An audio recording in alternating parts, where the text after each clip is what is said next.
پاکستان، ترکی، Sudan اور فلسطین کے اکیلے چاہنے سے بتائیں کیا ہو جائے گا؟ کچھ ہو جائے گا؟ دل کو تسلیاں دے دے ہو جائے گا، حقیقت ہے کہ نہیں ہوگا۔ معاملہ جو ہے وہ ویانا ٹاکس آگے بڑھی، لیکن اس کے ساتھ ہی یہ ہوا کہ آسٹریا جو ہے ویانا، وہاں پر انہوں نے سرکاری عمارات کے اوپر جو ہے وہ اسرائیل کے جھنڈے لہرا دیے۔ شرم کا مقام ہے کہ 57 اسلامی ریاستیں ہیں، ان کی 80 لاکھ کے قریب افواج، جدید ترین اسلحہ، ایٹمی ہتھیار، لیکن سب کے سب بیکار۔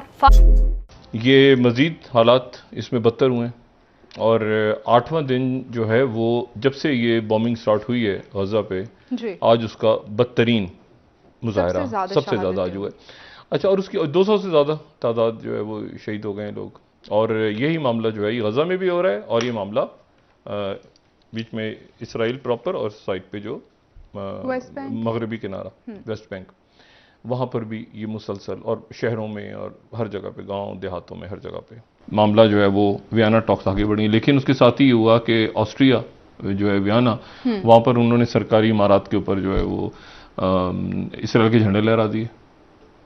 اچھا، اس کی وجہ سے جواز ظریف جو ہے غالباً آسٹریا کا دورہ ان کا وہ انہوں نے کینسل کر دیا اپنا، اور آسٹریا نے اسرائیل کے حق میں آواز اٹھا دی۔ اچھا، اب اس کے یہ تو ہو رہے ہیں ریجن کے واقعات، لیکن جو اصل بات ہے نا وہ یہ ہے کہ یہ معاملہ ختم نہیں ہونے جا رہا ابھی۔ یہ سرنگیں جو ہیں، جو سرنگیں جن کو میٹرو، جن کے اوپر وہ بومنگ ہو رہی ہے، جن کی تلاش میں بلڈنگوں کو، اس کو اس کو، یہ کیا حماس نے یا حزب اللہ نے یہ جو پورا کا پورا ایک انڈر گراؤنڈ ٹنلز بنائی ہیں، یہ کیا انہوں نے چھپنے کے لیے بنائی ہیں کہ جو بومنگ ہوگی تو ہم چھپ جائیں گے جا کے؟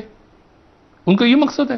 ان کا مقصد جو ہے وہ یہ گوریلا وارفیئر ہے، یہ ان کی حکمت عملی ہے کہ ان ٹنلز سے ہم نے جا کے ایک جگہ سے دوسری جگہ، اور ان میں سے اکثریت جو سرنگوں کی ہے وہ اسرائیل کے اندر کھلتی ہے۔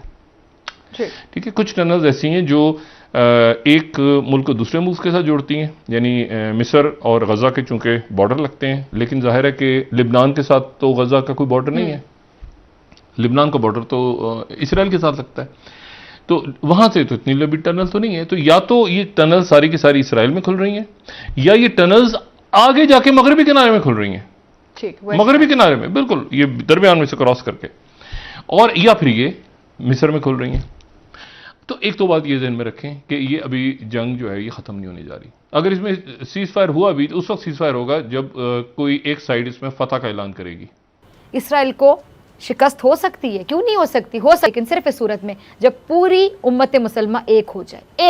ایک سلطنت عثمانیہ کی بنیاد ڈالنے میں آپ کو پتہ ہے کہ ترکوں نے بہادری اور کہہ لیں کہ شجاعت کی وہ مثالیں رقم کی ہیں کہ جن کی مثال آج تک نہیں ملتی۔ آپ یہ دیکھ رہے ہوں گے، یہ جو ارطغرل ڈرامہ چل رہا ہے، آپ دیکھ رہے ہیں، آپ میں سے بہت سے لوگ دیکھ رہے ہوں گے، اس میں کیا دکھایا گیا ہے کہ غدار اور ظالم معاشرے کے لیے کس قدر ناسور ہوتے ہیں، ظالم اور غدار معاشرے کے لیے کتنے ناسور ہوتے ہیں، اور ان کے خاتمے کے بغیر ظلم نہیں ختم ہو سکتا۔ جب تک وہ ختم نہیں ہوں گے ظلم نہیں ختم ہوگا۔ ان غداروں اور ظالموں کا صفایا کرنے کے بعد، صفائے کے بعد ہی سلطنت عثمانیہ کا قیام عمل میں آ سکا، اور پھر مسلمانوں نے 3 بر اعظموں تک اپنی حاکمیت قائم کی، اور اب بھی اسی جوش اور ولولے کی ضرورت ہے۔ وقت پھر اپنے دور کے صلاح الدین کو پکار رہے باقاعدہ، جو فلسطین سے ظلمت کے بادلوں کو ختم کر کے اس ارض مقدس پر آزادی کا پرچم لہرا دے۔ پاکستان فلسطین پر ہونے والے مظالم کے خلاف کیا قدم اٹھا رہا ہے، پاکستان کا کردار اس معاملے میں کیسا ہے، اور غزہ میں جاری جو بمباری ہے اس کو فی الفور روکا جائے۔ اچھا، انہوں نے کیا کہا اس موقع پہ کہ جی اسلامی تعاون تنظیم کا قیام مسئلہ فلسطین کی وجہ سے عمل میں آیا تھا، لہٰذا ضرورت کی اس گھڑی میں امت مسلمہ کو اپنے فلسطینی بھائیوں اور بہنوں کے ساتھ بھرپور یکجہتی اور ان کی حمایت کے لیے آگے بڑھنا ہوگا۔ اور کیا کہتے ہیں کہ جی اسرائیلی فوج کی جانب سے فلسطینیوں کے خلاف طاقت کا بے رحمانہ استعمال عالمی انسانی اور بنیادی حقوق سمیت عالمی قوانین اور اصولوں کی سنگین اور کھلی خلاف ورزی ہے۔ اچھا، وزیر خارجہ کے مطابق فلسطینیوں کی نصب العین کی حمایت اپنے قیام سے ہی پاکستان کی خارجہ پالیسی کا ایک واضح اور ایک نمایاں اصول رہا ہے، اور فلسطینیوں کے خلاف منظم جرائم کی مذمت کے لیے الفاظ ناکافی ہیں۔ اسرائیلی فوج کی کارروائیوں اور یہ جو جاری جارحیت ہے، محاصرے اور یہ جو اجتماعی آبادی کو سزا دینے کی ظالمانہ روش کی بنا پر مقبوضہ فلسطین کی بگڑتی سچویشن، صورتحال جو ہے یہ ناقابل برداشت ہے۔ اور کیا کہتے ہیں شاہ محمود قریشی صاحب آگے تک یہ بھی کہا انہوں نے کہ جی حالیہ جو اسرائیلی جارحیت ہے اس کا کوئی جواز نہیں ہے اور نہ ہی اس سے آنکھیں چرائی جا سکتی ہیں. لیکن ناظرین سوال وہیں کا وہیں کھڑا ہے, اور وہ کیا کہ OIC میں پہلے بھی کئی اجلاس ہوئے, ایسا ہی ہے, کئی جذباتی تقریریں ہوئی, باقاعدہ جذباتی تقریریں ہوئی, ایموشنل, لیکن نتیجہ کیا نکلا؟ کیا نتیجہ نکلا ان اجلاسوں کا, ان جذباتی تقریروں کا, ان الفاظ کا جو بہت جذباتی تھے, ایموشنل تھے؟ نتیجہ کیا نکلا؟ وہی صفر. افسوس کے ساتھ کہہ رہی ہوں, وہی صفر, اور وہ بھی محض ایک اجلاس میں زبانی جمع خرچ کی. لیکن OIC میں شامل بعض ممبر ممالک کے کہہ لیں کہ اپنے ذاتی مفاد ہیں, اور جو بعض مسلم ممالک ہیں انہوں نے تو اسرائیل کو تسلیم کر لیا. اچھا ایک تو وہ ظلم ہو رہا ہے نا, اور اسرائیل کو جنہوں نے تسلیم کر لیا میرے مطابق وہ بھی ایک ظلم ہے. ایسے میں OIC اجلاس کو صرف آپ کہہ لیں کہ ایک رسمی پلیٹ فارم کہا جا سکتا ہے. بات کڑوی ہے لیکن سچی ہے کہ ایک رسمی سا پلیٹ فارم کہہ لیں جو صرف مذمت کر سکتا ہے, وہی الفاظ, وہی جذباتی تقاریر, بس, اور کچھ نہیں کر سکتا. یہ بالکل سچی بات ہے, حقیقت ہے, کڑوی ہے, سچی ہے کہ کچھ نہیں کر سکتے یہ جذباتی تقاریر کے علاوہ, مذمت کے علاوہ. ایک طرف بے بسی, بے حسی, بے کسی, اور دوسری طرف سنگ دلی, بے رحمی اور بے دردی. بے بسی اور ادھر آپ دیکھ لیں کہ بے دردی اور بے ضمیری.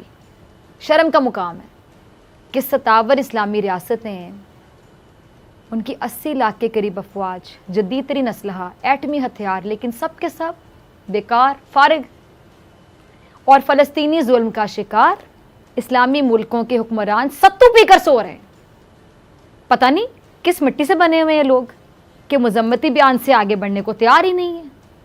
وہ پنجابی میں کہتے ہیں گونگلو سے مٹی جھاڑنا, کہ گونگلو سے مٹی جھاڑ رہے ہیں, حل کی طرف نہیں جانا چاہ رہے. اب آج پاکستان کی قومی اسمبلی میں بھی فلسطین پر یہ جو توڑے جانے والے مظالم ہیں ان کی آواز گونجی. پاکستان, ترکی, سوڈان اور فلسطین نے مل کر اقوام متحدہ معاملہ اٹھانے کی ٹھانی ہے, اور شاہ محمود قریشی صاحب ترکی جا کر ان ممالک کے ساتھ حکمت عملی طے کریں گے, اسٹریٹجی طے کریں گے. پھر جو پاک ترکی وزراء خارجہ ہیں ان کی جلد امریکہ روانگی کا امکان بھی ہے, اور پاکستان فلسطین کے لیے یقینی طور پہ ہاتھ پاؤں مار رہا ہے. اب جو 20 مئی کو اقوام متحدہ کے جنرل اسمبلی کا جو اجلاس ہوگا اس میں الجیریا, نائجیریا کی جو درخواست ہے اس پر اجلاس بلایا گیا ہے, اور وہاں پہ فلسطین کے جو مظلوم لوگ ہیں ان کے حق میں آواز اٹھائی جائے گی. اور اقوام متحدہ جو کہ انسانی حقوق کا کیا علمبردار بنا پھرتا ہے, حقیقت کیا ہے, یہ ادارہ بڑی طاقتوں کا غلام ثابت ہوا. دنیا میں انسانی حقوق کے چیمپئن بننے والے امریکہ نے تو اپنا مکروہ چہرہ دکھا دیا, چھپا ہی نہ سکے اب چہرہ اپنا, اور اس کی وجہ سے فلسطین پر اقوام متحدہ کا اجلاس بھی بے نتیجہ ہو گیا. یہ یقیناً عالمی طاقتوں کی اسرائیلی مظالم کی سرپرستی کہہ لیں, مسلم دشمنی کہہ لیں, اور اس کا حل اسلامی ممالک کو مل کر نکالنا ہوگا, ورنہ نہیں نکلے گا. ایک ہونا ہوگا, سب کو ایک ہونا ہوگا, پھر حل نکلے گا, یقیناً نکلے گا. اس کے لیے ان کو ایک ہونا ہوگا. مسلم ممالک جن کے پاس کہہ لیں کہ بہت زیادہ وسائل ہیں ان کو فلسطین کی مدد کے لیے آگے آنا ہوگا, اور مسلم ممالک اگر مل جائیں تو جہاں جہاں مسلمانوں پر ظلم ہو رہا ہے وہاں ان ظالموں کو نشان عبرت بنایا جا سکتا ہے. اگر مل جائیں, ایک ہو جائیں. یہ کمزوری دکھانے کا وقت نہیں ہے. اگر ہم کمزوری دکھائیں گے نا تو نہ ہمیں پاکستانی قوم معاف کرے گی, فلسطین کے مظلوم عوام بھی قیامت کے دن گریبان پکڑیں گے ہمارا. لیکن بدقسمتی کہہ لیں کہ اب تک مسلم امہ کا کردار وہ نہیں رہا جو ہونا چاہیے تھا, مثبت نہیں رہا, وہ نہیں رہا جو کہ صورتحال کے مطابق ہونا چاہیے تھا. کردار کا مطالبہ یہ صورتحال کر رہی ہے آپ سے, یہ سچویشن کر رہی ہے, وہ کردار ادا نہیں کر رہے. پاکستان, ترکی, سوڈان اور فلسطین کے اکیلے چاہنے سے بتائیں کیا ہو جائے گا؟ کچھ ہو جائے گا؟ دل کو تسلیاں دے ہو جائے گا؟ حقیقت ہے کہ نہیں ہوگا.